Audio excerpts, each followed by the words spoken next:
Hello, horror fam, best friends, schoolish knights, and welcome to the inaugural episode of Murders with Mertens. I am your host, Joe Mertens, and you may be wondering, who the hell is Joe Mertens? Well, you may know me from the Kind of Funny community, the horror fan community, Mark Freeman's Zoom calls, or horrible haikus from Kind of Funny's in review episodes. But this isn't about any of that. This is about horror, cosmic horror, folk horror, slashers, the horror adjacent thrillers, the supernatural, the psychologically terrifying, scary films in general. Each episode, I intend to sit down with a guest and discuss one of their favorite scary films so that we can gush about everything that makes it just so damned cool.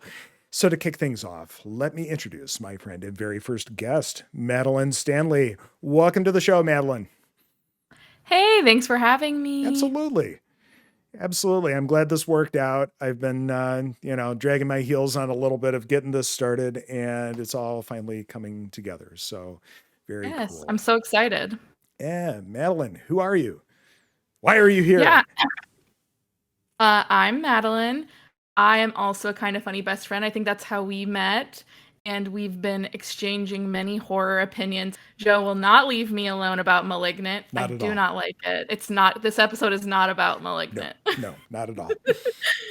I do like a James Wan film normally, but the silly over the top horror is like not generally my vibe. I appreciate Malignant for what it is, and I like that other people like it. But yeah, I'm a big horror fan. I have been for a long time. I like all sorts of horror movies, from the cosmic horror to the slasher to paranormal stuff. I've always kind of been interested in it. And I think today we're going to talk about one of my favorite horror films, Halloween 3. Yes, absolutely. That is the initial episode of this run, focusing around 1982's Halloween 3, Season of the Rich, written and directed by Tommy Lee Wallace. Apparently, Carpenter and I think Deborah Hill also wrote on this thing, but uncredited. Does that sound about right? Yeah, so I believe a science fiction author initially wrote something that does not look even remotely what we ended up seeing on Halloween 3. And Tommy Lee Wallace kind of did a rewrite, and then I think John Carpenter did rewrites on that, and they kind of passed it back and forth and uncredited from there.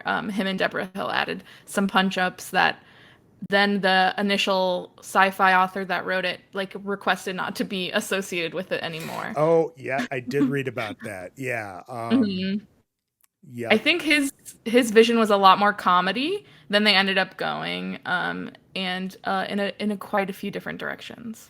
Nice, nice. It's one of the things I noticed this time around, and just kind of taking notes and pausing and just looking a little bit more critically. This is absolutely some folk horror through a 1982 lens, isn't it? It's Yeah. you've got the isolated community with the people that are maybe a little standoffish or watchful, and yeah, yeah, it's love it. I do too. It's very like, yeah, basically entrenching yourself in a community that doesn't want you there Mhm. necessarily. And I think there's so many themes in Halloween 3 that kind of weren't appreciated at the time. I think it's so interesting because it absolutely bombed when it came out. Like people did not like it. It's actually like on Robert Ebert's like most hated films of all time list. Which come on, Robert. Come on. Yeah, but Ebert is, while he's like the everyman film critic, is sometimes he's got some bad takes. Let's be fair. But I do feel like a lot of the messages that they were kind of saying in that film were kind of ahead of its time. Like it's so interesting to see a horror film with like such an anti-capitalist message. Like I feel like they were talking about with Cochran and his turning he was kind of criticizing how they turned Halloween into this like super consumer Hmm. holiday and that it's supposed to be about terror and horror, and we've really changed it to just be about the masks and like flipping that back on the people and being like, if all you care about is buying masks, I'm just gonna kill everyone. Yeah, we just want Um the hills to run red with the blood of children. So yeah. yeah, absolutely. And sort of a look at like a Big Brother town.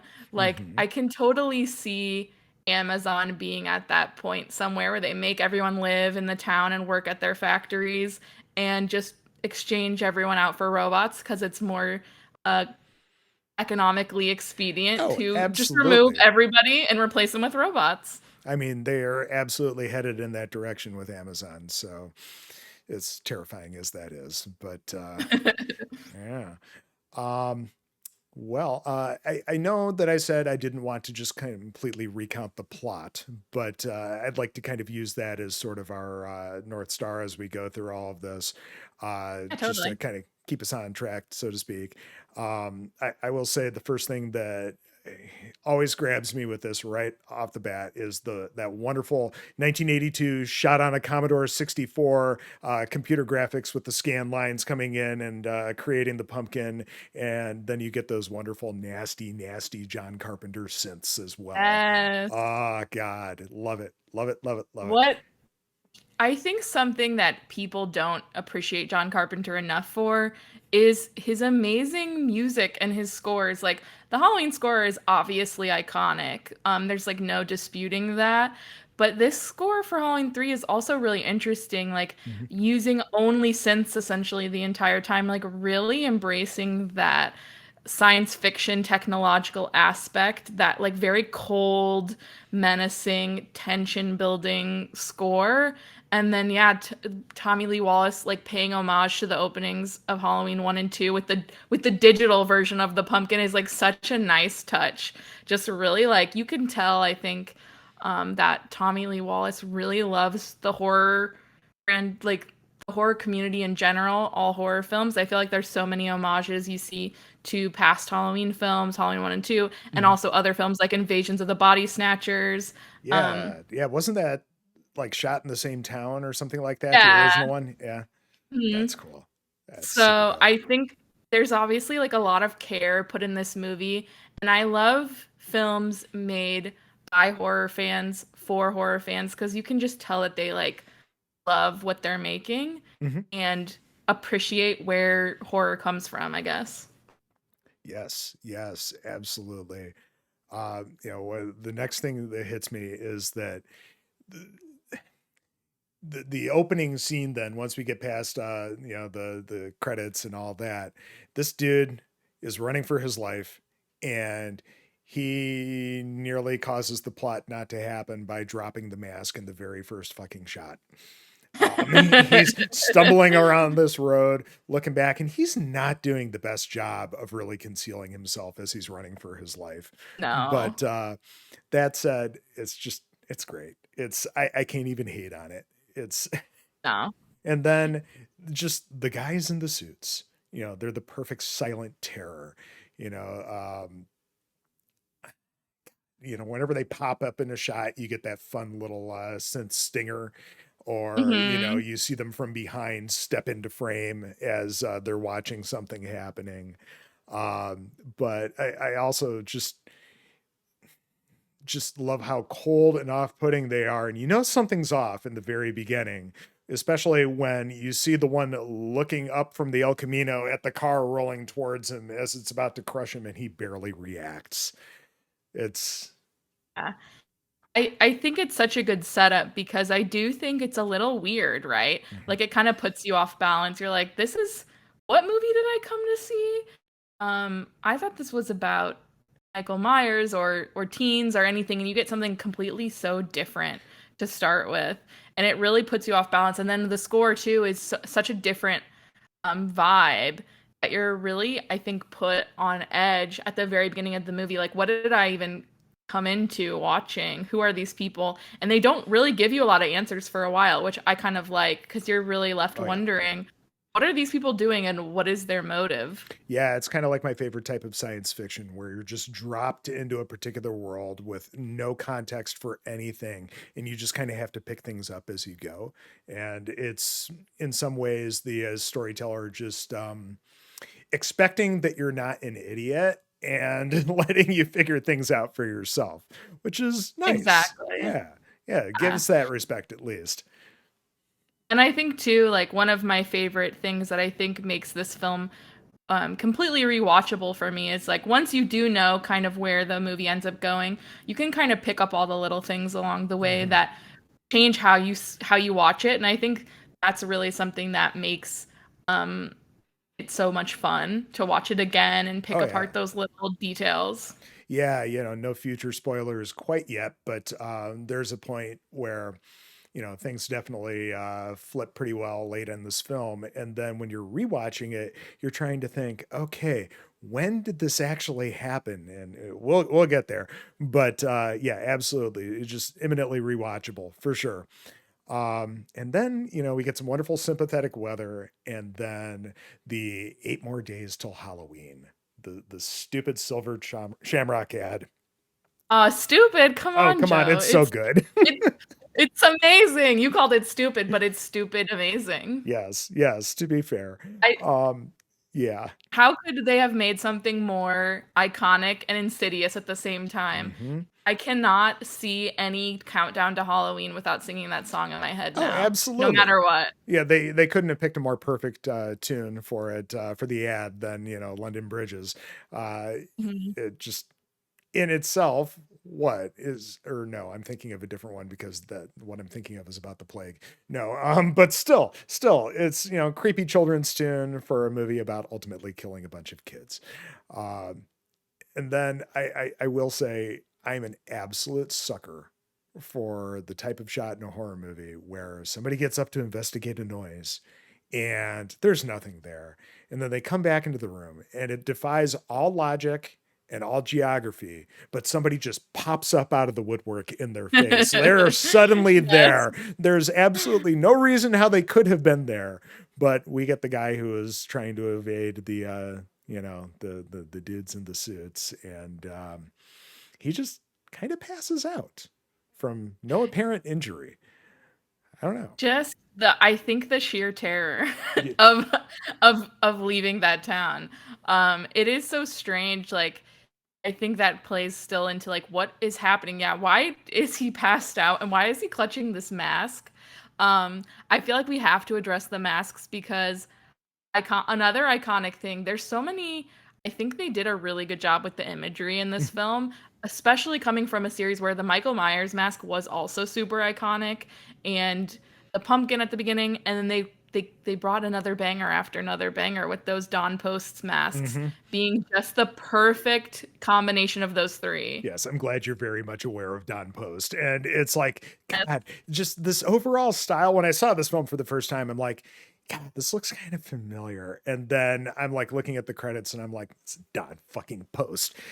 Who's like the Yes. king of, the 70s, 80s Halloween masks. And yeah, that was super They're cool. so I cool. think one of them There's was this like a repainted Don Post mask, and then the other ones were like slightly developed from ones that had already been in Yeah, I circulation. believe the witch and the skull were already kind of in production, but they tweaked them a little bit. And Okay, then the pumpkin one they made specifically for the movie. nice. And there's a store near me in Burbank, California called Halloween Town, and they actually have a full set of the original Dawn Post masks you can buy. I think it's like $1,200 to buy all three.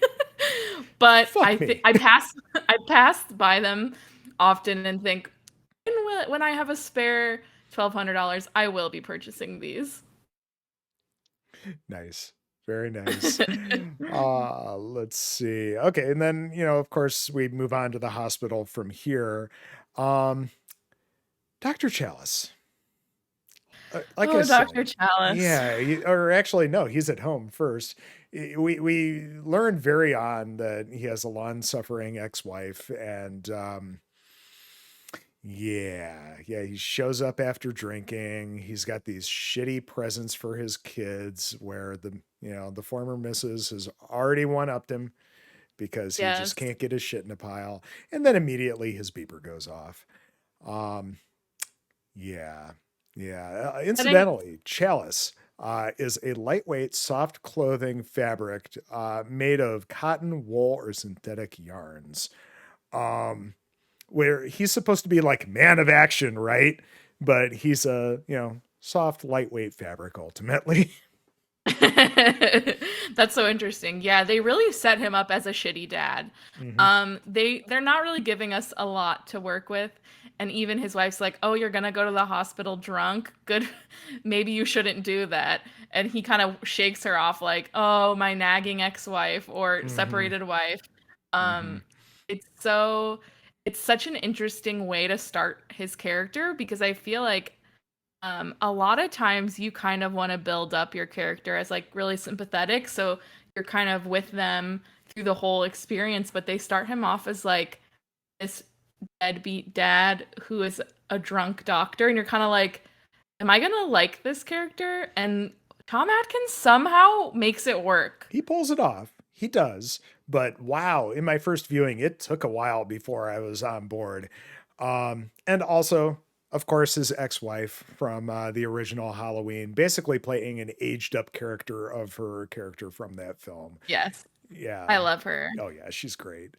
Um, yeah, it's just slightly older, slightly grayer, and just like she is on the phone in Halloween. Just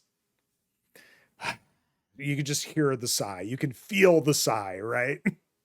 The attitude. She Oh has the yeah. best attitude. She hands down has some of my favorite lines in Halloween 1. And I love the attitude she brings to all her Carpenter roles because she is a longtime collaborator with Hmm. him. So you see her in The Fog as well. Um, and her character is always someone I love watching. Because even the small amount of time that she's in Halloween 3, I'm like all eyes on her. Hmm. Hmm. Or whenever she's on the phone, it's like, Yes. yeah, all those little beats are so iconic. That's great. Um, the beeper, I love how big and clunky it is. But I mean, it may seem old as hell, but like on call doctors, a lot of them still use like really old school beepers because they need something that's like a dedicated device that isn't going to crap out on them like a cell phone or whatever. It's so funny because you look at this in a 40-year-old film and it's like, I know doctors that absolutely still use just about that vintage of paging system. Yeah. It's It's interesting. weird. It's interesting because I think the movie as a whole is kind of like addresses technology, but for something that is kind of talking about the technology of the 80s, it doesn't feel like the most kind of dated movie to me. Like I don't feel like even though there is that beeper kind of like you're saying that still exists and we have that really old school computer at the beginning, Mhm. it kind of almost feels a little bit timeless to me as far as when it's taking place. Because there's not so many obvious like flip phones or Right. stuff like that. Like it feels I like the timeless feel of it. Like it could be happening anywhere at any time. Yep, that absolutely works. Um, and then, he absolutely must be like a functional alcoholic because he doesn't appear to have been drinking, but, he's speaking with, the ex-wife and she just backs away from his face and makes the comment about doctoring while drinking. So yeah, functional alcoholic, maybe it's his maintenance drug. Who knows? But Who he's not knows? exactly stumbling or anything. No, no, no. And then, we're quickly reminded when he gets to the hospital, when he's meeting with Nurse Agnes there, that, through their back and forth, this is a very different time. It's, he gets a little handsy with her. She gets a little handsy back. Yeah, yeah. And then, she I, brings, oh, I'm sorry. Go ahead. no, I was just gonna say I did have a question for you. Yeah. Do you think that Dr. Chalice has slept with every woman at the hospital? Because I feel like the implication is that he has. Definitely the assistant from the morgue. Um, I don't know. Agnes may be the one that got away. The one that got away. But I think that might have been that actress's final role too. Um, I think so. but she's fucking great. I love the attitude that she gives back to him. That's wonderful. Again, for as much as a shitheel as he ends up being, at least there are others around him that make sure to give back as good as he gives them. So that's at least it's somewhat encouraging. True. And actually, you're kind of reminding me like maybe it doesn't feel timeless if you consider all of the things that he gets away with. Yeah, yeah, That I think feeling that's not the one thing that very that much is makes the this feel 1982. Yeah. drinking and driving and the sexual harassment at work Hmm. maybe is stuff that should not feel timeless. So I'm gonna go ahead and retract my previous statement. That was something that I was just listening to on another podcast. I can't even remember. It may have been Jon Stewart's podcast.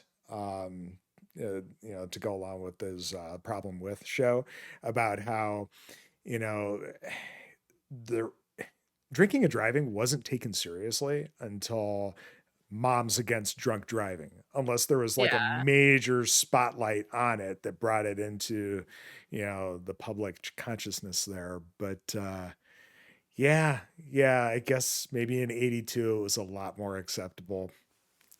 I, I don't know. Um, we move on from there to this poor, I don't know, scared to death in shock dude in his hospital bed. And he's whacked out on Thorazine. He's, Mhm. feeling pretty mellow there. And we get one of the dudes in suits.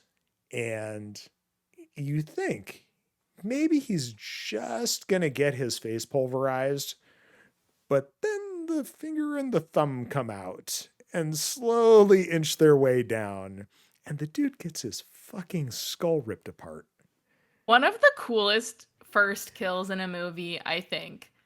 Yeah. Really a bizarre way to kill someone, but very impactful. Like that makes you felt that when that guy's fingers went into his eyes Mhm. and broke his skull. You're like, that is gnarly. Yeah, you see his poor feet kicking away under the covers, and that actually comes back with another kill later on. But yeah, and then for whatever reason, the dude in the suit decides he's going to wipe his gloved hands off on, one of the curtains around the bed. And I'm thinking to myself, you're already wearing black gloves. Just leave as soon as you possibly can. But gives us an opportunity for Agnes to pop in and wonder who the hell he is and what he's doing there. Um, but yeah, gnarly, gnarly kill. And then of course Agnes starts screaming, and we get good old napping Dr. Chalice in the doctor's lounge, spraying up, sleepy and sleep addled as fuck, but he's a man of action, so he's going to do a light jog down the hall and basically chase after this dude. I Security at this hospital is not good. No, How not did at this all. man get in? And no one caught him when he was leaving either. No, no, everybody just kind of is staying to the side like he would be this normal dude walking away with bloody black gloves. Um, but again, the light jog to try to chase him down. I guess we have to give him enough time for self-immolation. But Also very cool. yeah, yeah, I was not expecting that. Was expecting him to just flee or, whatever in my initial watch, but um yeah, that was pretty dope.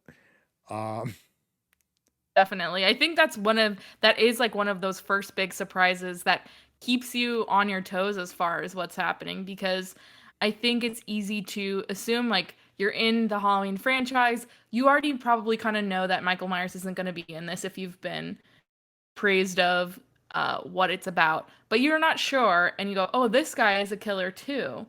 Maybe he's not wearing a mask, but he's going around murdering people. But then when he does self-immolate, you're like, okay, this is something even different than I was expecting because this guy just killed himself and blew up a car outside of a hospital. And like, that's not what I was expecting. Not at all. Not at all. And obviously, people are in a little bit of shock, not the least of which Dr. Chalice. He's just sitting there in the lounge while the cops and we got a fireman drinking a cup of coffee, and they're just kind of all doing their thing. Um, I'm trying to think, do we move on from there back to the hospital room where Ellie, the dude's daughter, shows up, and Yeah. yeah, they've got their quick little exchange, and she looks shocked as hell when they lift up those covers, and yeah, and then Well, and she says something along the lines of like, "That's it. Just a crazy guy came and killed my dad." There has to be more to it than this because that's not something that happens. People don't just come into the hospital, kill one person, and then blow themselves up, I mean, one which would I think hope is good not. instincts. Yeah. Yeah, yeah, yeah. Very good instincts there. Um, yeah. Um, and this cop is like, "Oh, it's drug nuts. It's people on drugs." That's it.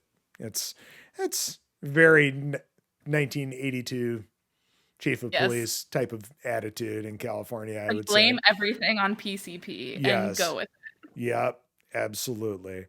Um, then there's that, little scene in the hallway where, he sees her crying and she looks back over her shoulder and then they just kind of go their separate ways. And then it's down to the morgue to go see Teddy. And she's got her little piles of ash. And I have in my notes, pile of ash. This pile of ass, meaning Chalice, kind of gets around. And it's very clear that there it. has there's definitely been something going on with Teddy before. Well, especially when he does leave a little bit later in the scene, she like gives him a really weirdly tender kiss on the cheek. Right. And it's such a weird vibe, but I kind of also find it their relationship is so funny to me. Um because it is such that very like ladies man 80s film relationship where she's like, "Have dinner with me sometime." Yeah, they've And definitely he's like, hooked up a time or two. "Sure." Yes. Um, it's weird, but she's poking around in the little piles of ash, and yeah, it's who knows. And he gets oddly quiet when somebody else walks by when they're having their conversation. It's like that dude doesn't care. He doesn't care. But they're a whole thing. And then I think we shift from there to the bar, which apparently is a real pirate themed bar that Yeah. It's because not too far from here, and I kind of want to go. I just looked it up when I was rewatching the movie to talk to you about it, and it's only like 40 minutes from here, and I'm definitely gonna try to go oh, soon. that's I will worth it. report back if it's cool. Yeah, get it like a really shitty low rent beer or like a well drink Yes, and just, camp out for a little bit. That's kind of seems in keeping with this dive. But I know it's not the original location. I had read something about how it moved just like a couple of doors down, but hey, close enough and they mm-hmm. still have all the original paintings. So that's Totally pretty worth cool. going. Oh God, yeah.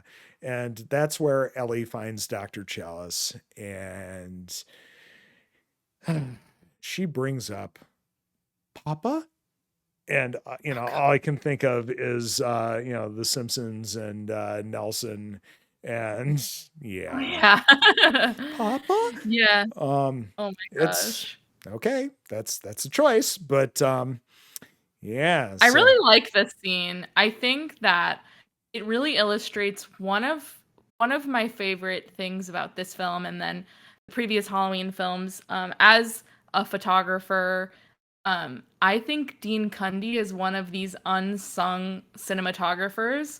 Like his work is so good, and you can see it a lot in this scene where Chalice is kind of talking to Ellie, and he's being lit up in the scene by like this TV that's kind of like flashing back and forth as he's like talking about really something serious. He's like, and what they said to us was, they're gonna kill us all. And he's saying this like really serious cool thing to her, and you're getting this tense music, and this lighting is like really lighting him very dynamically. And I think Dean Cundy really elevates this movie for me as far as the cinematography as well as the previous Halloween's doing really interesting shots, lighting things in like really dynamic ways and doing some really creative stuff where I think a lot of people might have played it a little bit more straight. He's really kind of bringing some flair to it that I mhm. love. I mean, you got to say, these first few Halloween films, they look a lot better than they have any right to. I do. Because horror was definitely considered low rent fare for quite some time, and to a certain degree, it still is by a lot of folks, unfortunately. But they definitely were able to make the most of their budget with these films for sure. Hmm. Yeah. So I guess they go from here to her father's like novelty shop, and there's that comment about, I bet you shop at the big mall like the rest of them. And Yeah. See, another anti-capitalist oh message. yeah. We have to keep the small businesses in stock, um, because they're ruining Halloween, the big corporations. Mm-hmm, mm-hmm. Yeah, I'm so glad that you picked that up because I don't know that I even noticed any of that. I just kind of let it all wash over me, but it totally makes sense. And it's very interesting. And I think from here they decide, let's go on a road trip, see what happens in Santa Mira. And he's on the payphone talking to the ex-wife, and he's got like a six-pack of beer on top of the payphone. Just to And reiterate. oh yes, and he's just going on about basically weaseling out of taking the kids for the weekend or whatever. But I'll be back the next weekend or whatever. And yeah. In case you weren't sure that Dr. Chalice was kind of a shitty guy, he is abandoning his children on their weekend with him to get drunk and drive to a town with a girl he just met to investigate a murder of sorts. Yes, Where you're like, that's a weird choice. a young lady who's probably a good 20-25 years his junior. Yes. Not at all creepy or in any way, yeah, wrong or bad. No, no, it's No, no, the this is whole, completely normal. yes, the whole May December thing. Sure, there's instances where it's not exactly the end of the world, but in this instance, it's just creepy. It is. It's the Yeah. only thing I feel like I can kind of get on board with a lot of his character traits. I think Tom Atkins, like I said before, does a good enough job where like I'm kind of liking Dr. Chalice, even though he's a little bit of a womanizer. He's Hmm. maybe not that great of a dad. I feel like he seems like he does care generally about what's happening to people, and he wasn't happy this guy got murdered, and he has No. like some kind of moral compass. Yeah. I do feel like his womanizing does get like edges very close to being like, okay, I don't know, let's let's rein this character trait in a little bit. Yeah, yeah, and it's really unfortunate that more often than not it seems to be rewarded or at least accepted. But again, 1982, very very different time. So they're in the car, and he's helping with the navigation. I think she's driving, it's her car. But then I don't know what he's using to help navigate because he clearly has a link to the Wikipedia page for Santa Mira. Because he's going on and on about Silver Shamrock and the town's history, and then they do roll into town, and whoever did the set dressing for this town put up every single sign and logo that they possibly could to basically just say Irish as much as they possibly could with Yes. everything. And I don't hate it. It's just as on the nose as you possibly can be with it. And maybe that's why I love it so much. I don't know.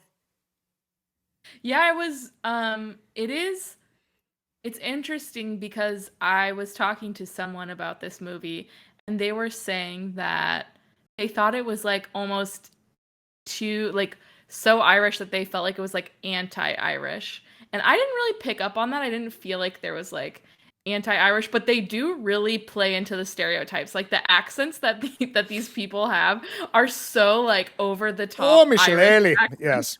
Yes. Yes. That was a really good one. And there's that comment about Irish Halloween masks in California. It, yeah. Like, what Yeah. does that even mean? I don't know.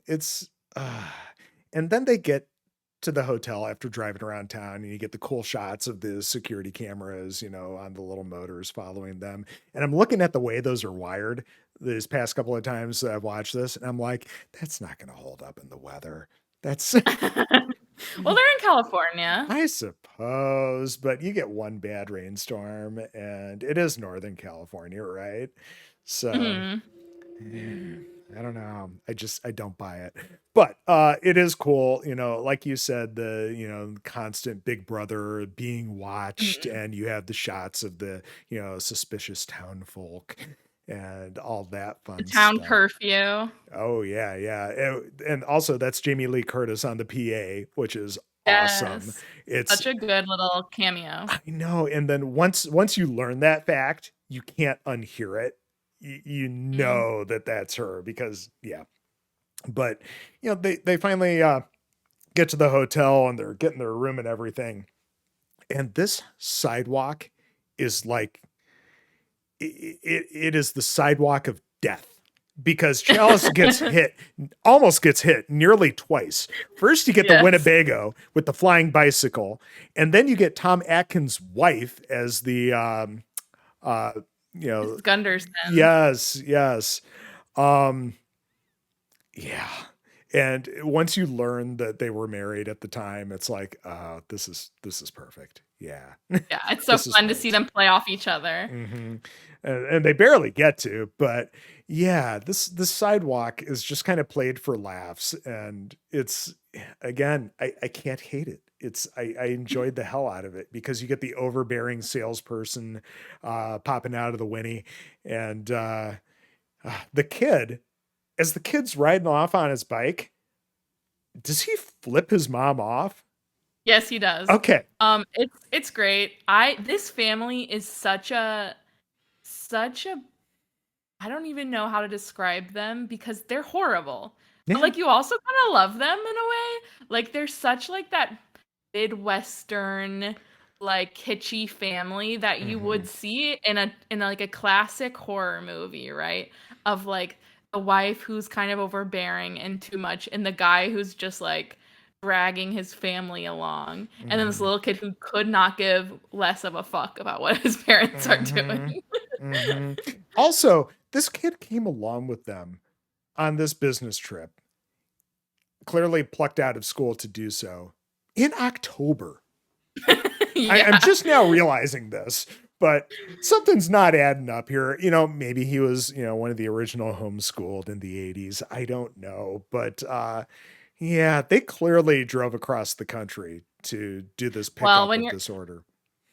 when you're the number one Halloween mask salesperson, your kids don't have to go to school anymore because you've got it made. Yeah, private tutors and everything. I'm surprised they weren't in the Winnebago as well. Um, so yeah, Chalice goes into the office. He does his little, check through the blotter. He sees Ellie's dad's name, and he leaves a couple of bucks under there, and they do their check-in, and we get this super gross comment about his clothes holding up for another day. It's Well, the guy who runs the hotel's like, you just brought this one bag with you for your light trip, and packers, she's like, aren't you?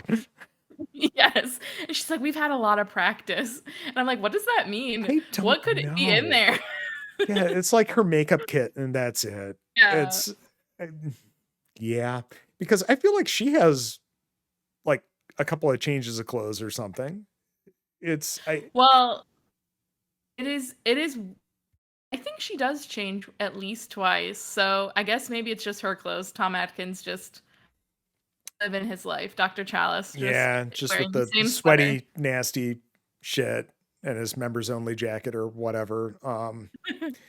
Yeah, but yeah, that comment just hit me as like, okay, that's gross. It's Well, that whole scene, I feel like I don't know if it's right then or when he comes back from his beer run, because of course this man brought a six pack for his trip. Needs to go get more beer, even past town curfew, right. because that's Dr. Chalice. I think But whenever they have sex, it's like these people do not have chemistry. This is like not a steamy sex scene. Well, I think that was Um, like one of the first scenes they shot together in the entire yeah, film too. So you that's can not at tell. all like yeah, absolutely. They have not developed any chemistry whatsoever. But okay, here's my note that I have about the clothes. Clothes could hold out one more day. Ew, I don't want to be thinking of him in his stank clothes at the end of the film. So yeah, then we get the creepy, sexy time with the incredible young girl who just lost her father. Again, shitheel. But he makes the comment Mhm. about, I could go sleep in the car if it makes you more comfortable. And she's like, where do you want to sleep? It, eh, yeah, yeah. Not Super cool, Dr. uncomfortable. Chalice. Not cool. Yeah, just lost her dad. You're investigating her father's killers. She's not like emotionally vulnerable or anything. No, not at all. You're not taking advantage of the situation in any way. Now, some may argue, okay, but she's the one that made that little comment. Still, dude, you're so old compared to her. Come on. It's, ugh. But yes, then the liquor store run. They've got the curfew, obviously, and yet the liquor store is still open. I think about that every time I watch this, where it's like, Yeah. if the town curfew is 7 or whatever, it was like a 6 obscenely o'clock. early 6 6 o'clock. p.m. Why is the liquor store still open? Because who's going there to shop if everyone has to be Well, inside? it was the town drunk, because he's It's around. just Yeah, they're open it's just just for him. open for him. Yeah, yeah. They have a standing appointment. Um it's even It's just in and such a out. It's bizarre it's it's thing. contactless pickup. So, they yeah. Mhm. Um yeah, it's weird. And Well, then speaking of the town drunk, like his yeah. rant, I think comes right after that, Oh yeah. and I'm like, why did he's been we assume he's been living here for a little while, Mhm. homeless in this town, and um the liquor store stays open just for him, so they're at least accommodating to this man. If they don't give him a house, they at least give him some liquor to live with.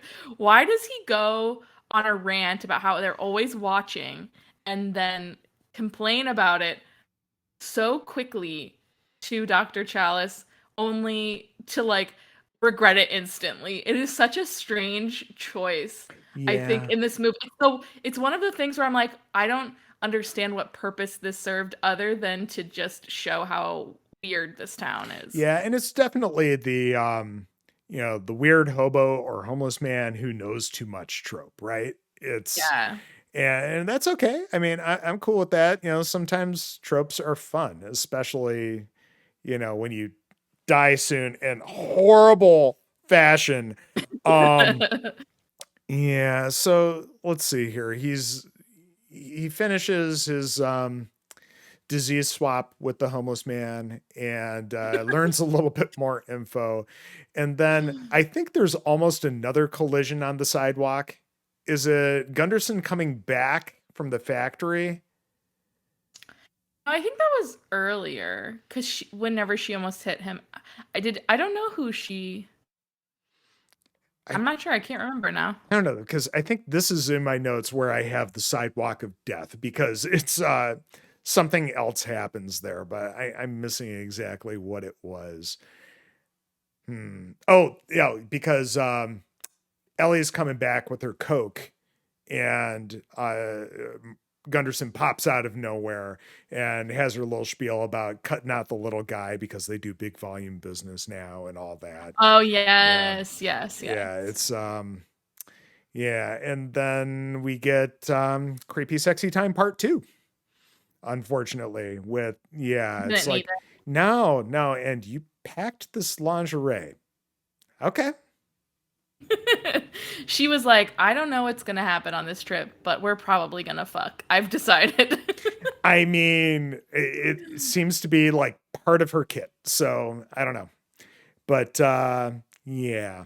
Yeah, that's strange. And then um yeah, this is where I want to talk about this. This is where I want to talk about the was Ellie an android all along type theory, which I know Okay. it's clear she wasn't, but then when you Mhm. see the film for at least the second time or other repeat viewings, there's little things here and there where it's like maybe she could have been because you get Chalice asking her how old she is, and well, I'm a lot older than I look. And don't you ever get tired? And all of that, which could just be because you're a 50-year-old man having sex with somebody who's probably only about 20. But that said, it's just there's little bits here and there where then later on, I think that kind of goes away. So maybe it's something that could have been in like an original draft and they kind of picked and choosed a little bit as far as what made it in. But I don't know. There's just, I love when you can nitpick a film about theories for what goes on later on repeat viewings. Definitely. And that's kind of what I was saying earlier. I do think it's interesting because I think there probably could have been an opportunity. Like he was gone, so we don't know what happened to Mhm. her while he wasn't there. And there's several times that happened, so I think any of those times she could have been swapped out for the android. The thing that I think is so interesting too is that like it's it makes sense to me that he never notices because they have only known each other for like 24 hours. So if she was acting differently or weird, like he wouldn't know that because he has no baseline for who she is or how she acts or know anything about her. And I like that about that characterization because I think if a lot if you knew I think that if you knew someone really well, you could tell if they were switched out Mhm. with a robot or um an android or whatever. But when you've just met someone, less than a day ago, Yeah. you Yeah. won't know. Yep. I think that's kind of perfect. And then we get Gunderson bored with her, you know,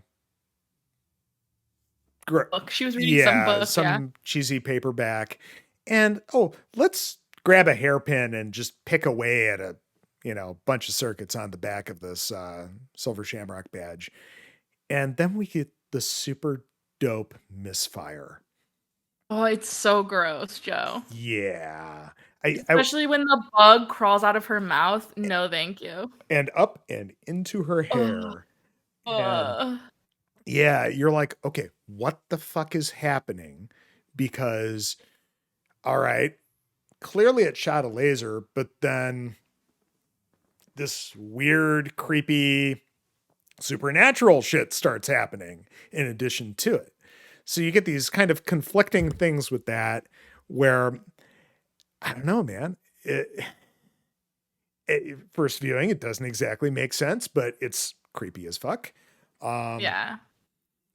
And you kind of get more later. The thing that I always wonder about her that really like haunts me is like how long is she alive for? Because I think she's still alive when they take her from the room in the oh, ambulance to the really? factory. Mm. Yeah, I wonder if she is because I I don't know how that would kill you. Like just your face getting melted, but I don't know. Like is she still alive? Are they gonna take her back and replace her with an android, or are they just gonna like go finish her off themselves? It's probably the latter, but yeah, it does kind of leave you to wonder. I also love the what was that? Who cares? And it's totally ambivalent because it's like I think there's a note somewhere about like the times that you can see on the clock radio or whatever about how Mhm. like hours have passed before the people from the factory show up to cart Gunderson away, and here's where we get Cochrane for the first time. Um, what's his name? O'Herlihy, right?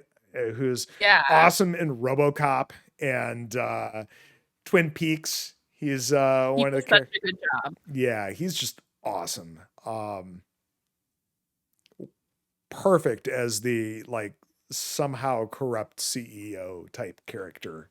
It's just Well, he does really hit that great medium point of like being charming. You can see how he gets people to like kind of lower their defenses and he's very charming, but he has that menacing quality too.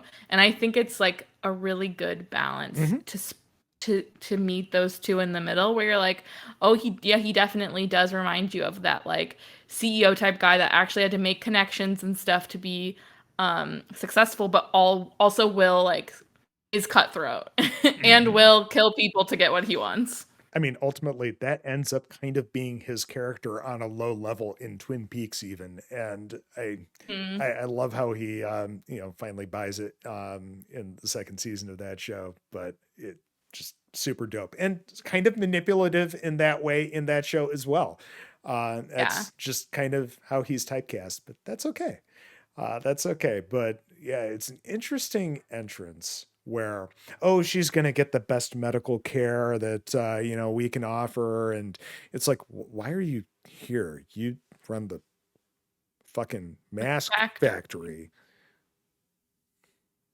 And like what kind of factory has a hospital in it? They don't. No, no. They may have like a nurse on staff for little boo-boos, but I even doubt that. It's No. yeah, that's strange. And I think we go from here to Chalice hopping on the phone to speak with the assistant lady in the morgue, right? Teddy. Hmm. And oh, let's see here. She's like, they must have swapped out the bags because all I have here are like springs and car parts. Mhm. And I love picturing this part of I love picturing what she's been doing while Chalice has been doing all this stuff because I think like this poor woman has just been like sorting through piles and piles of Mhm. machinery, just trying to find And any yet, anything, and she just can't find anything. And she's just like basically rooting around in ashes, kind of like not putting any pieces together or making any sort of conclusion on her own. here's my take of that. I don't think she's gotten up from that little counter next to the I phone. don't think And so I think either. she's been taking like the eraser end of a pencil and just poking through those little dishes with the stuff. And that's all Yes. she's really been doing. So, here again, we also get their creepy relationship and about how, oh, you owe me a bunch of dinners now. And then I noticed for the first time when I rewatched this again yesterday, I just wanted to see it one more time to keep it super fresh in the head. But we get that little track down to the bug that's under the counter. I had never Oh, I've noticed never that seen before. that. There's a little microphone down there. And that's how you know Oh, that they know that he has been talking to somebody and yeah. why they send somebody after Teddy later on. It all makes sense.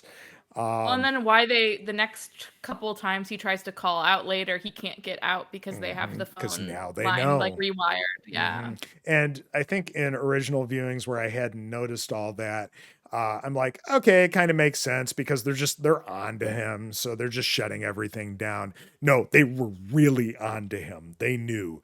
Hmm. Um, yeah, but I know Teddy's just written the way that she is, and it's probably just consequence of the era of this film. But come on, he's not that good of a catch. You can do better, Teddy. Come You on. don't think Tom Atkins is like worth all of these ladies going after him? I just don't think he is the lady slayer that we're trying to be told that he is. It's I agree. I definitely think Tom Atkins circa The Fog is though Tom Atkins I would go for, not yeah, Dr. Chalice in Halloween 3 because he is like he's just got a kind of almost skeezy vibe around him. oh, But skeezy maybe for that's what miles. Yeah, these ladies are drawn to for some Hey, reason. they all have a particular type, and it's Chalice. Um, And I think we get another shot of a henchman stepping into frame and the little musical stinger again around here. And it happens so many times in the film. I'm surprised I haven't made more notes about that. But I just love that. It's such a, like John Carpenter Halloween type thing. And Well, and to go back to like the Dean Cundy thing with his cinematography, he does, I think you would see in a lot of films where she would be center of frame or we would really just be focusing on her. And he uses that negative space a lot perfectly for horror, where you're not necessarily always expecting something to be over there, mhm, but when sometimes there is, and you're like, oh my gosh, if you're focusing on her, you might miss the fact that he steps into frame on the left side in all of that negative space. And it's just it's utilized so well to build that tension because I do think this movie kind of is really skirting the horror line as far as like being so suspenseful being the primary thing and then obviously adding a lot of horror at the end, but there's so much of that tension at the beginning that I think they play with really well. yeah, yeah, absolutely. Um, I love that here we are, the past 20 years, you can see how horror has evolved to the point where people know the trope of the negative space and how somebody is going to leap out of it, or somebody will back away from the negative space and it will be from behind that the horror comes. And then that gets played off of in different ways because we all expect it now, but it's still so much fun. Yes. Yeah. Uh, then we get to the factory the next day, where they step into the office and they're going to do their little Scooby Dooing.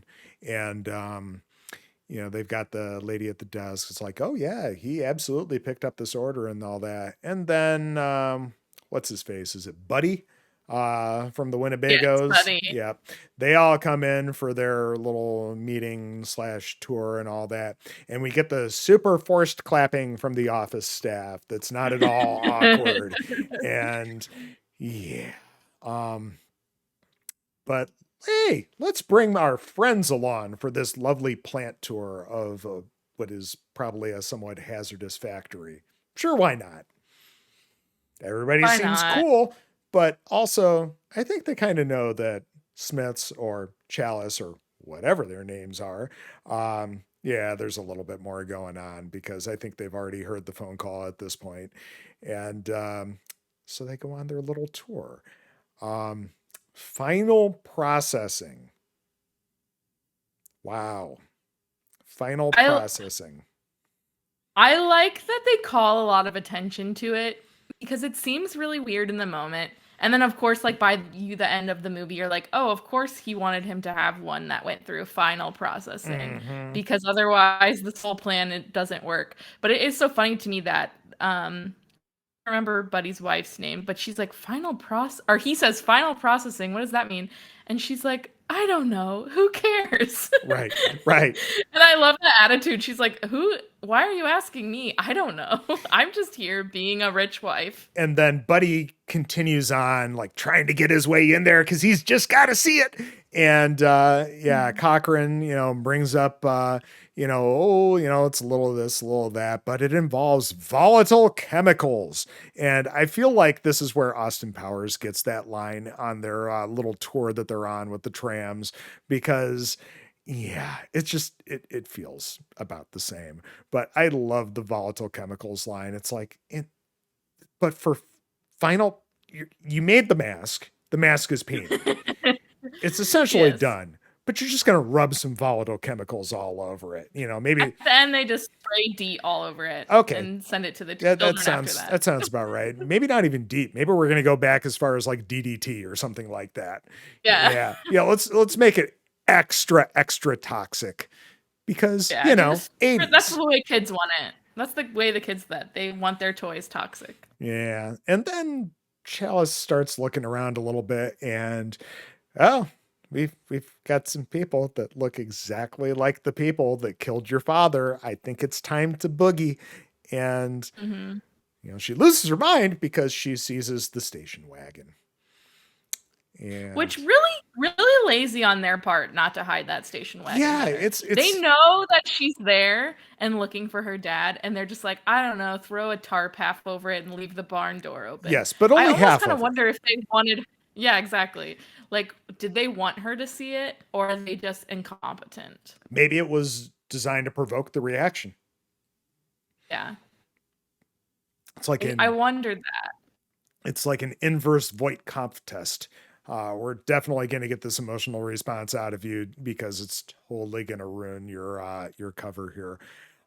So yes, time to bug out. Too many clearly android replicants. And then where do they go from here? Oh, it's time to pack in a hurry. Pack what?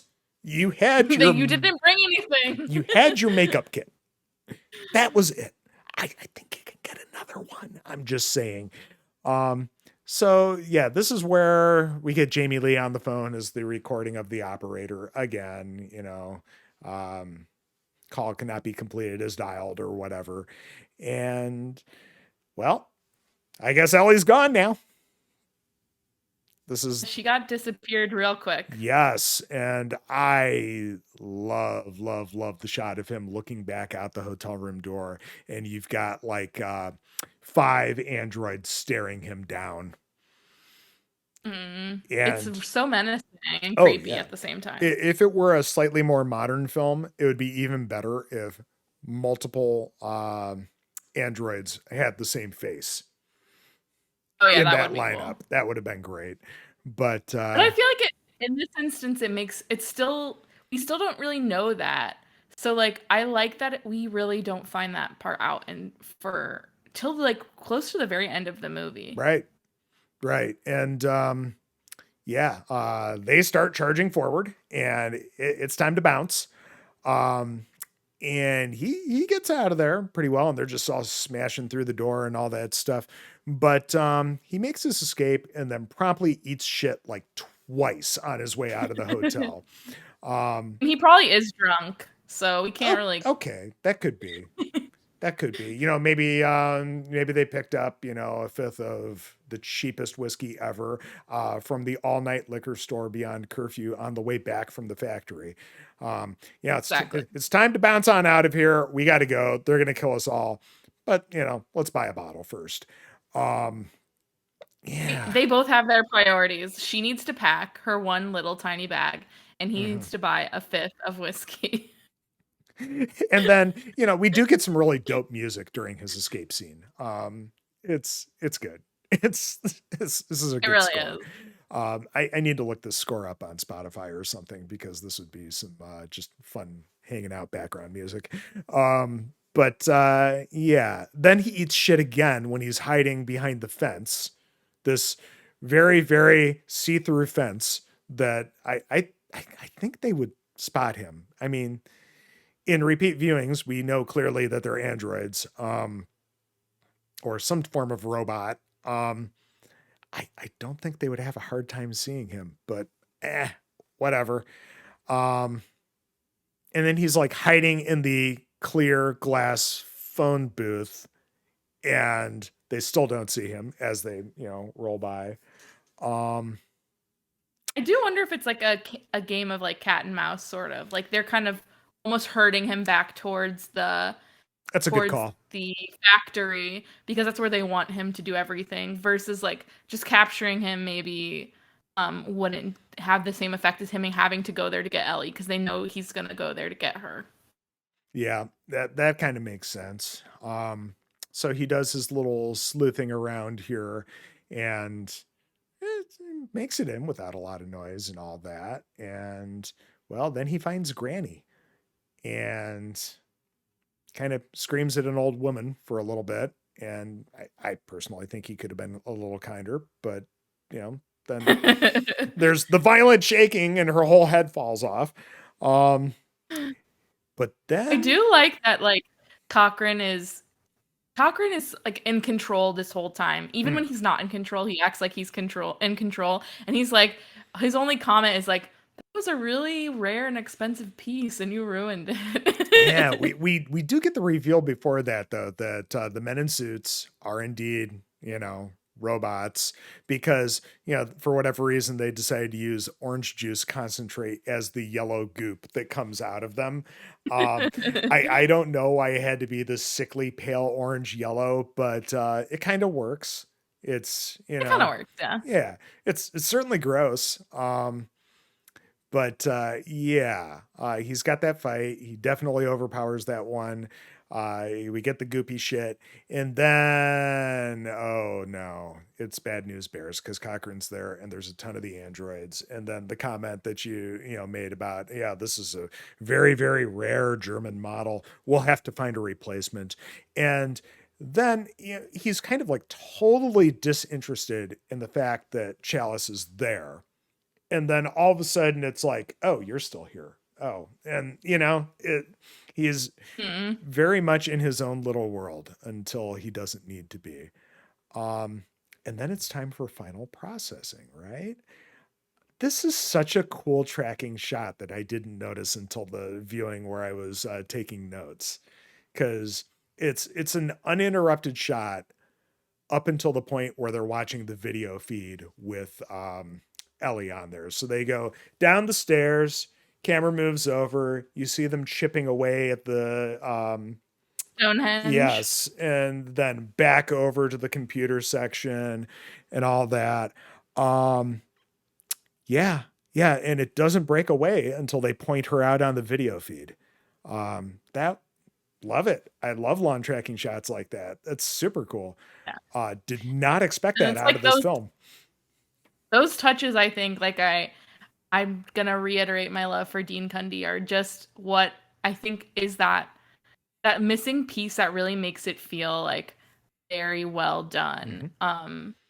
And I just love when they put the care into those like in those shots to make them really beautiful like that. It's just so satisfying as a viewer. Oh God, yeah, absolutely. And I think just for horror fans in general, it's just one more reminder that this isn't what you typically think of as the cheap shit. It's this can be more. This, even when it's not, it can be more. And Definitely. oh, it's so much fun. When Um you have so many low budget horror movies, like I think when you say like low budget horror, you kind of have a certain thought in your mind of like mhm, what that means. But there's so many directors and filmmakers who have made really beautiful mhm, or impactful films for no money. Like even obviously Halloween, I think Halloween 3 had a slightly bigger budget, but like Halloween 1 was made for next to nothing and mhm. it looks gorgeous to this day. Same thing with like movies like Saw, where they had very little money to work with, and that movie looks good. Oh, Um, absolutely. and so Absolutely. it's there is a way to do a low budget movie that still hits some really good highs, and it doesn't have to be like schlocky, I Well, guess. it's the whole, necessity being the mother of invention thing, right? Hmm. You work with what you have, and sometimes that, crucible ends up creating such a wonderful output. So yeah, Definitely. totally agree.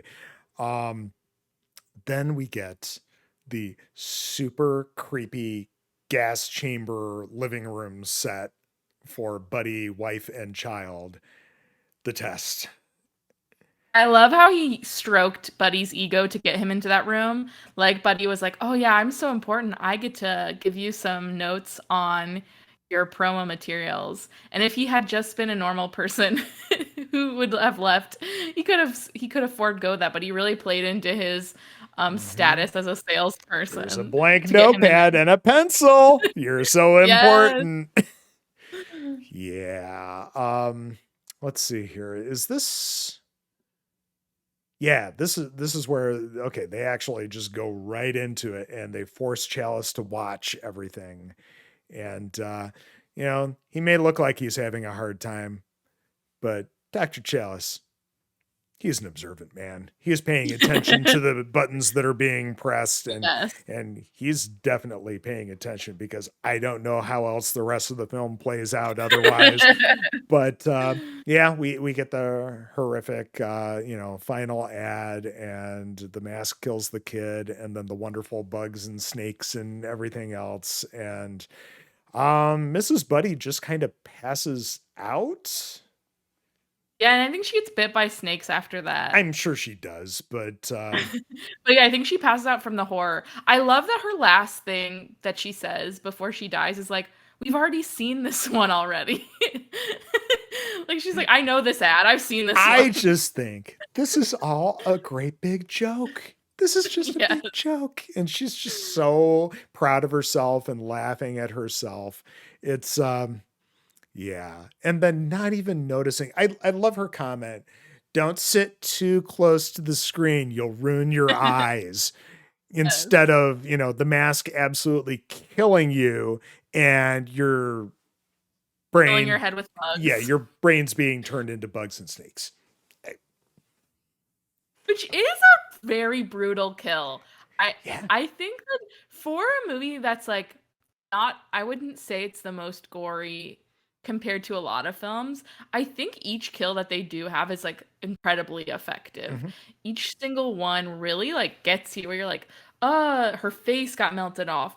Oh, they ripped out his skull. Oh, they turned that little kid's head full of bugs We didn't and it even like talk about the collapsed. town drunk getting his head ripped off of his body Yes. Oh, while his the entire other head. android holds him down by his shoulders. It's gnarly. And I'm like, I think they did a really good job of of not having so many kills, but making the kills that they do have super impactful, where you're like, oh my gosh, that is brutal. Yeah.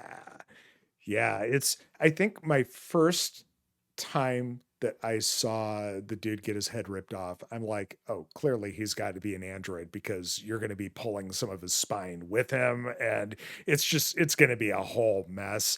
But then I'm like, nah, nah, I can see that these things are probably strong enough to make this happen.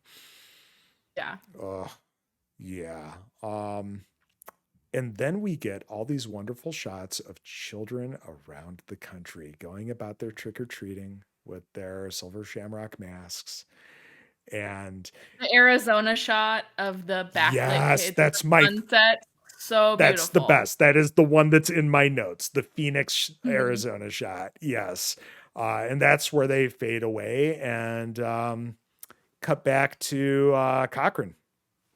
Or no, that's when they fade away to Teddy and her Rest demise. in peace, Teddy. Yeah, she gets that awful drill that I'm sure has some purpose in a morgue, but Probably just to drill open a skull, I I think. guess it just feels like they maybe bought it at Home Depot. I don't know. It's Well, I did read, and I think she mentioned this in an interview, that the people who initially did the skull to her actually did injure her um, with it initially, and so the shot that you see, it's actually the director Tommy Lee yes. Wallace doing it to her because he was like she was the only person, or he was the only person she would like trust. He was like, "You guys are gonna hurt her again. I'll just do it And myself." I'm sure he felt kind of awful about it to a certain degree. And Hmm. it's like, yeah, I'm just going to be the one that handles this because we got to get the shot. And I'm going to be the one to make sure that it's very carefully done. But poor Teddy, it's Yeah, poor Teddy. it's all Chalice's fault.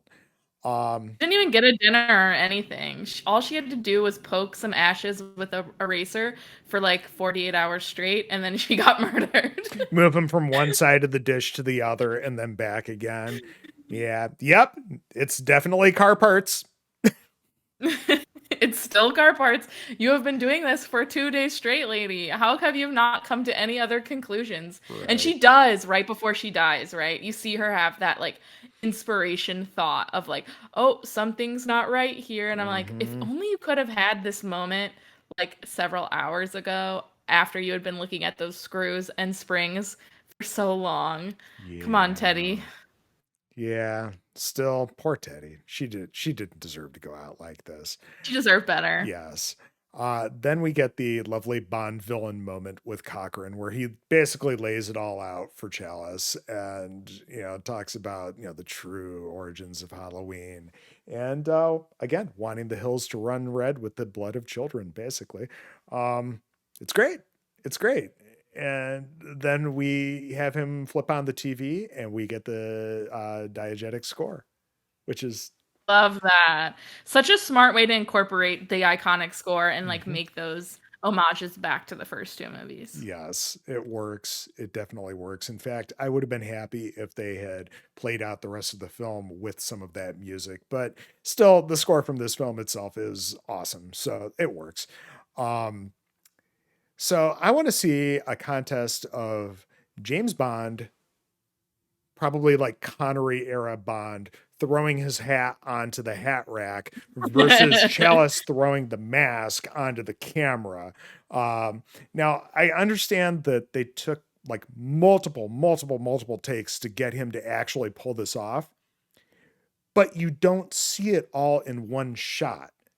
It's cut. Yeah, I was wondering the same thing because I have heard that they did it initially in one shot, but they weren't rolling, right? When he practiced, he got it in one shot, and they were like, "Oh, well, you can do it." And then it took 46 more shots before he did it again.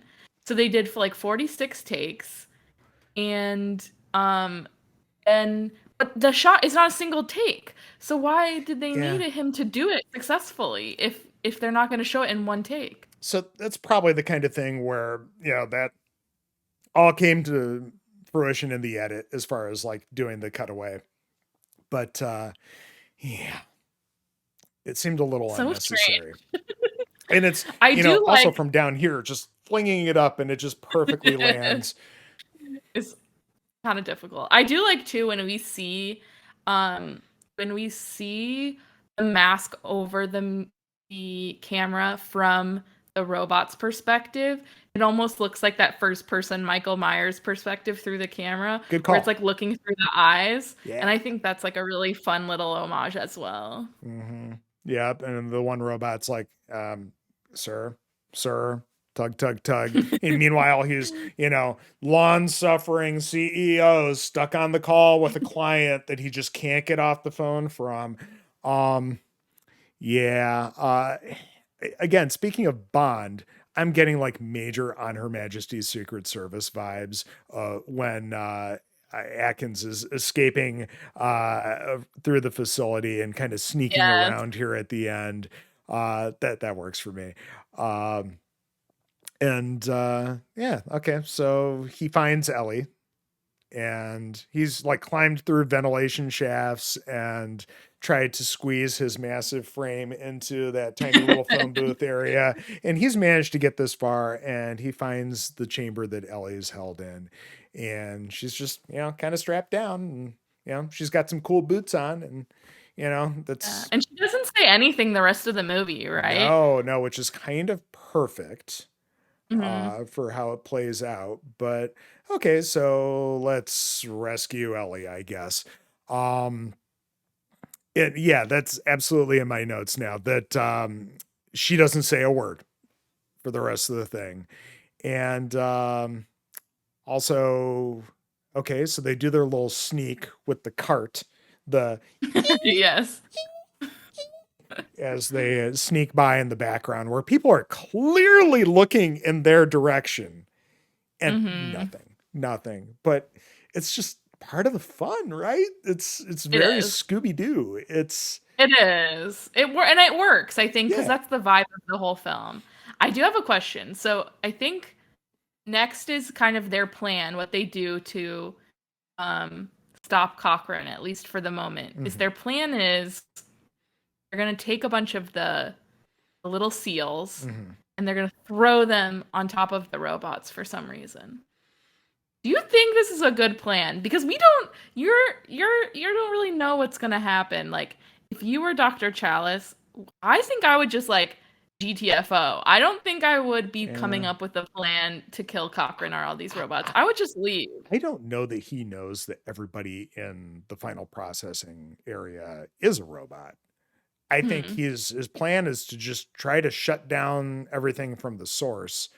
Although, I mean, it's clear that he understands this is an ad that has already been, like delivered to, the big three Yeah. networks and, you know, it, that's something else to talk about later. But yeah, I don't know. It's a plan. It is And a plan. so, he sneaks over, he punches in the code that he clearly memorized from when he watched the test earlier on. And everybody's like, what? Why is the ad playing? We didn't see anybody sneak in here. But Cochrane sees him sneaking up the stairs. And do you think he's just, you know, kind of curious? Like, motherfucker, what do you think you're going to do?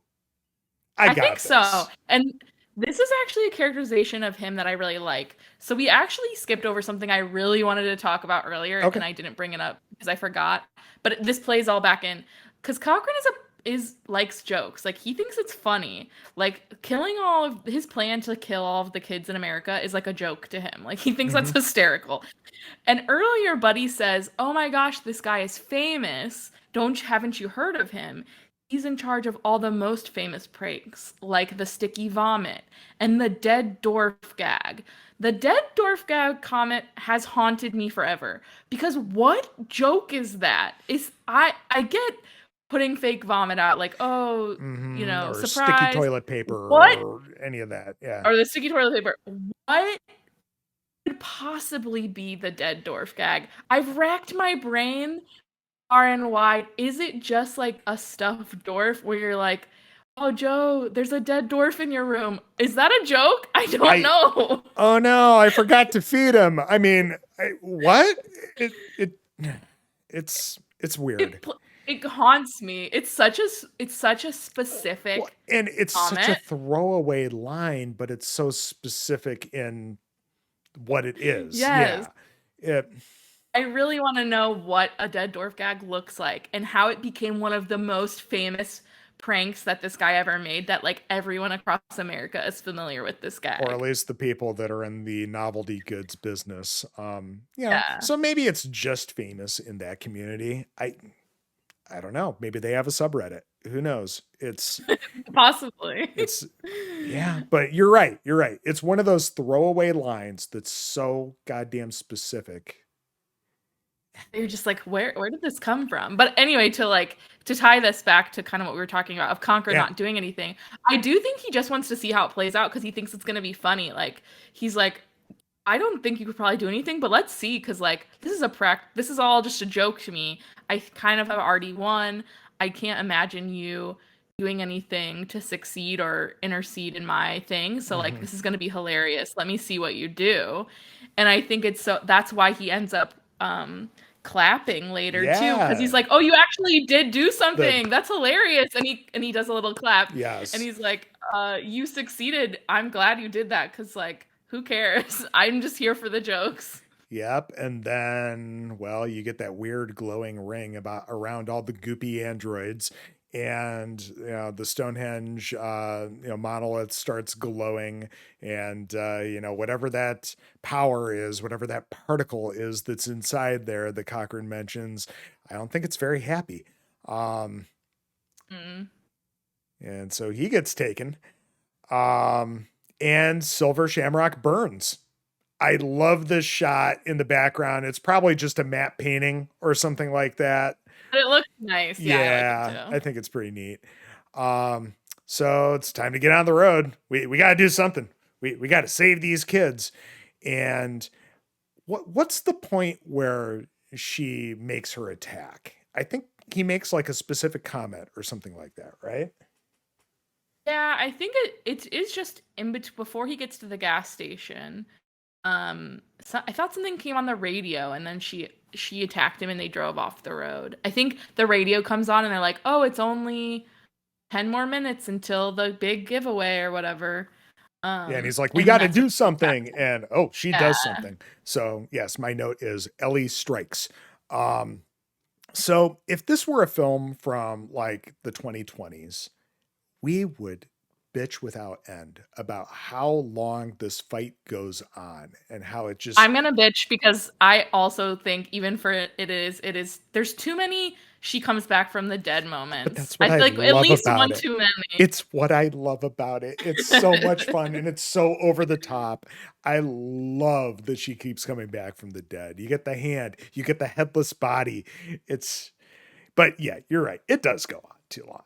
But But it is, I think that is, we've talked about tropes, right? You mentioned it earlier. And I think this movie does embrace a lot of tropes. mhm. And I think some of them work better than others. But I do think like there are a lot there that really make it a fun, like, homage to the entire horror genre because we have so many different things. And that killer returning for one last scare sort of trope that you see is there. And I think even if maybe it went on a little long for me, it was really well done for what it is, and it is something that you are kind of like, oh my gosh, yeah, this is um such an iconic part of horror movies. Yep, absolutely. But Chalice manages to get away, and apparently, again, it's just a short hike to the gas station. Um, we get The this. same gas station we saw at the beginning. Yep, yep. Which I guess is the gas station in the fog as well. I don't know. I Yeah. read something somewhere about that. But we get the attendant. Hey, don't I know you? Um, yep. So I know it's a different time. It's 82. But also, how does Chalice have the ability to call like somebody at one of the major three television networks in the country to try to get these ads pulled? Because I, I don't know. So I think like and he he gets probably two of could. them. Two of them. Yeah, he does get it. But he does also say like a bomb threat, basically, which I do think would work. So I used to actually, I've worked in a couple of newsrooms, Okay. not television newsrooms, but print newsrooms. But I'm familiar with television newsrooms, and I think there are a couple of ways you could get like a semi-direct line. I do feel like they probably wouldn't have taken him as seriously as they did, but he was like he's a doctor. It is like a small-ish, but just in his small town. I don't know. I agree with you that it is like how did he make it all the way through Yeah, for because I feel like he was like I don't trying to get it shut down nationwide because it was going to be yeah, running nationwide. You can't just, call your local news to try to make it right. happen. But I don't So know. who's in charge of distributing? Because the person he was talking to was in charge of getting rid of it for all three stations. So I don't know what the Oh, primary like hub is, hmm. right? Because he didn't like hang up and talk to somebody else. It was that same person. Okay. Yep. You're right. You're right. You're right. It's weird. And I know it's like movie logic and all that, and we're not Yeah. really supposed to think that deeply about it all. But and it was fucking CBS that still ran it. Um, um, they're like, our programming is geared towards the elderly, anyways. So No kids are gonna be watching. exactly. Um, but Oh, they yeah, did say earlier they had a 45 share, which is very impressive. yeah, yeah. But yeah, three channels, 1982. What a time. At a Um, time.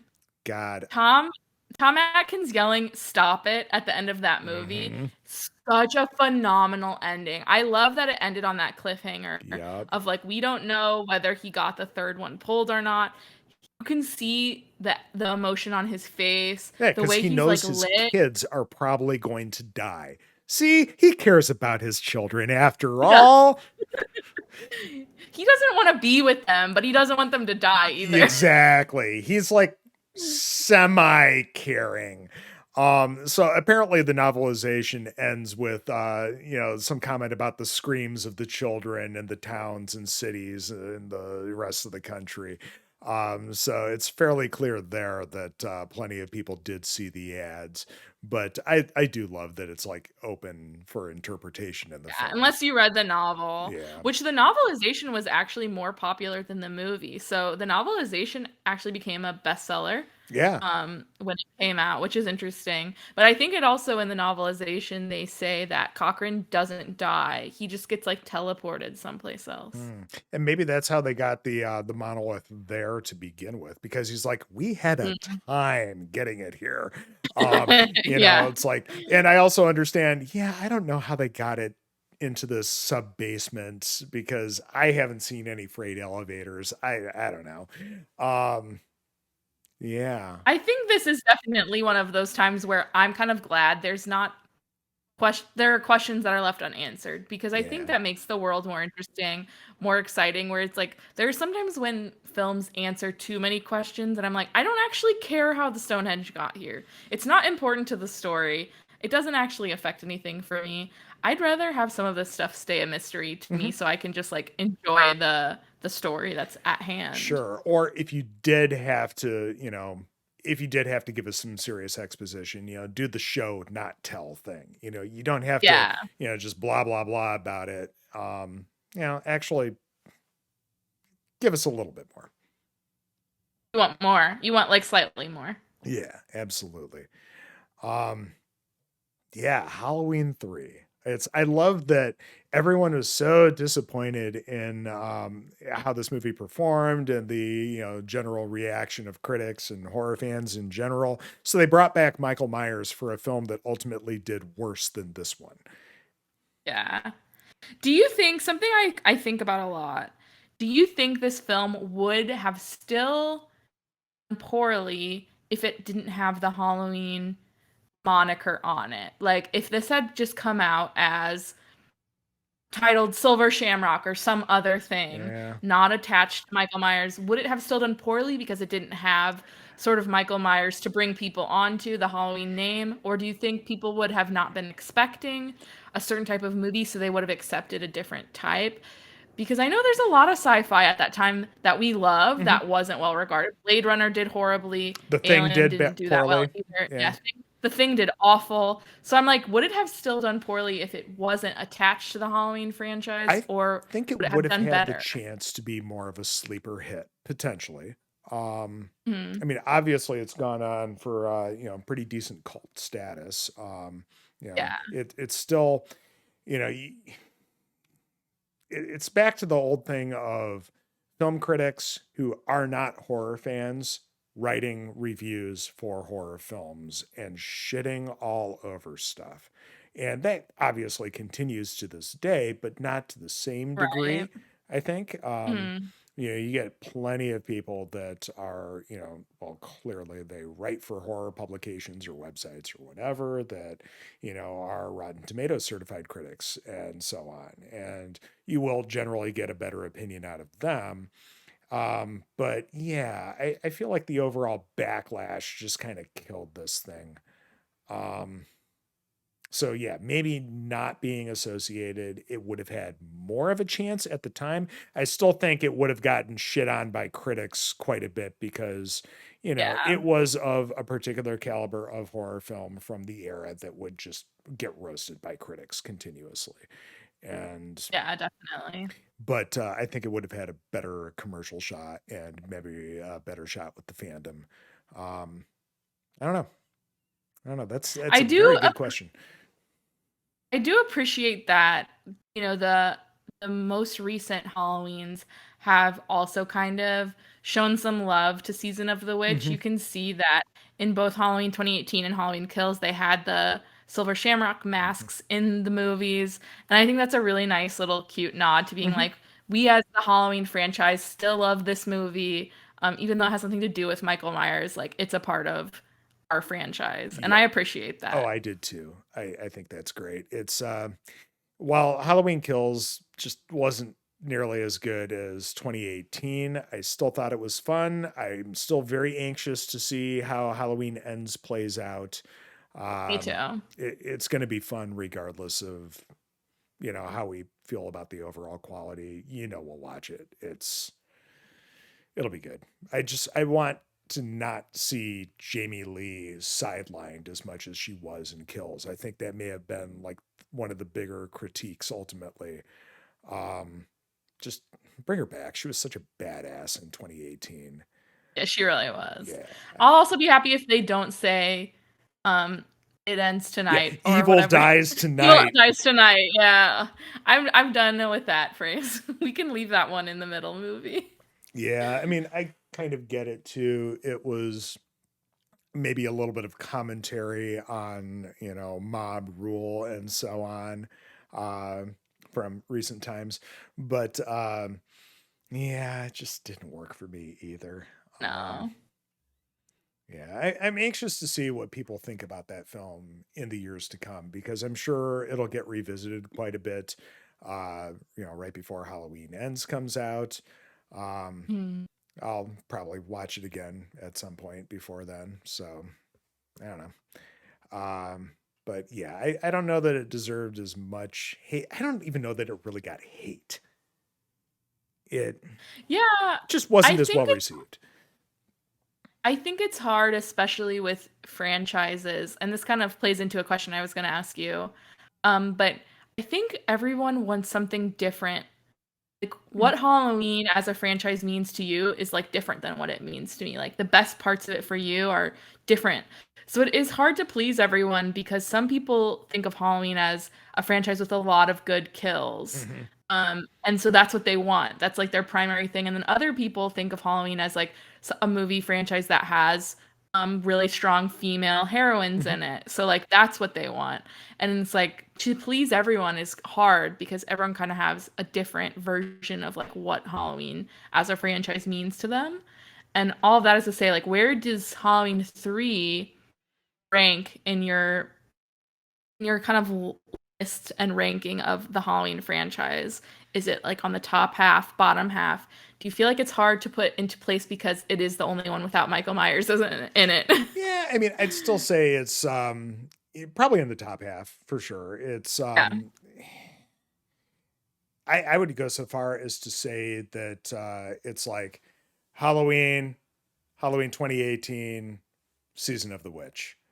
Um, Oh, I three is a very respectable spot. yeah, I like it quite a bit better than Halloween Kills, but I just have very little regard for, you know, the rest of the now non-canon sequels. Yeah. It just so many of them are not great. Um, you know, I'm sure they have their merits, and my intention with this podcast was not to shit on film either. So, because let's be Yeah. fair, these people did it for reasons other than just getting a paycheck. There is Mhm. clearly some love involved with, what they put together. Um, yeah, I just, I can't be that person. Um, but, Yeah, I think that's similar to what I was kind of saying. Like, if you can find joy in a something you like in a horror movie, like I'm never going to be someone who says don't enjoy what you like. I think, the Texas Chainsaw remake, our new version just came out this mhm, weekend as we're recording this, and it's been very divisive. mhm. And I'm really happy for the people who like it, and also know it might not be something that I like. I haven't watched it yet, so I'll let you know when I do. Right. I need to give it a But whirl as well. One of my favorite comments on Twitter was from Prince Jackson. He's like, "What did you all think this was going to be?" right. And so I think it's like one of the things I love most about horror is there really is something for everyone, I think. From whether you like something super gory, like a Texas Chainsaw, which is super into the kills Hmm. and gore, or if you want something like very cerebral, like The Witch or something like that, like there is something for you, and Hmm. not everything is made for everybody, but you can find something.